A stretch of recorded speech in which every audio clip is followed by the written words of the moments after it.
Magandang umaga, Pilipinas. Saan ba ang lakad nyo sa mga susunod na araw? Eto para handa kayo sa magiging lagay ng panahon. Silipin muna natin itong nilalaman ng 3-day weather forecast ng Pag-asa.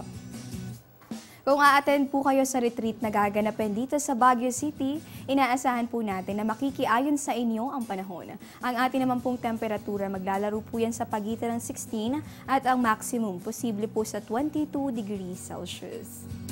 Dito naman sa atin sa Metro Manila sa mga estudyanteng sasali sa parada, kaugnay po ng ginaganap na Nutrition Month, inaasahan naman natin na makikiayon sa inyo itong panahon kung saan inaasahan natin itong partly cloudy to cloudy sky sa mga susunod na araw.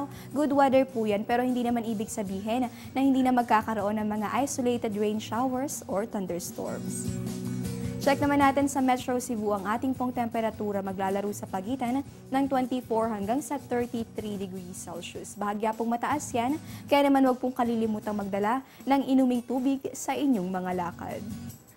Check naman natin sa Metro Davao sa mga bibisita sa Crocodile Park na matatagpuan sa bahaging yan ng Pilipinas. Inaasahan naman natin itong generally fair weather conditions. Simula po yan bukas at magpapatuloy hanggang sa araw ng Biyernes kung saan ang temperatura maglalaro sa pagitan ng 25 hanggang sa 34 degrees Celsius na agwat. Panghuli na lamang natin sa Zamboanga City sa mga mommies na tambak na yung labada dahil sa mga pag-ulan nitong mga nakalipas na araw.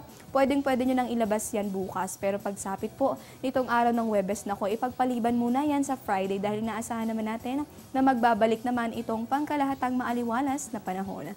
Ang ating namang temperatura nasa pagitan po yan ng 24 hanggang sa 34 degrees Celsius.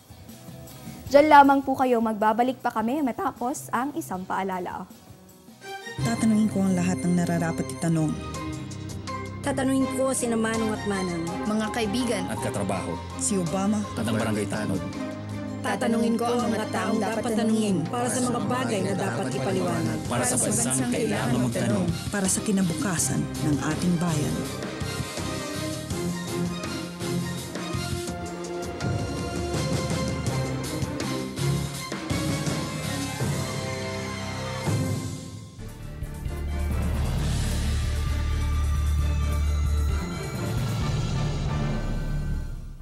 Sa ibang balita naman, bagamat tapos na nga itong pag-iral ng El Niño phenomenon, ang mga epekto nito iniinda pa rin ng maraming bansa sa mundo.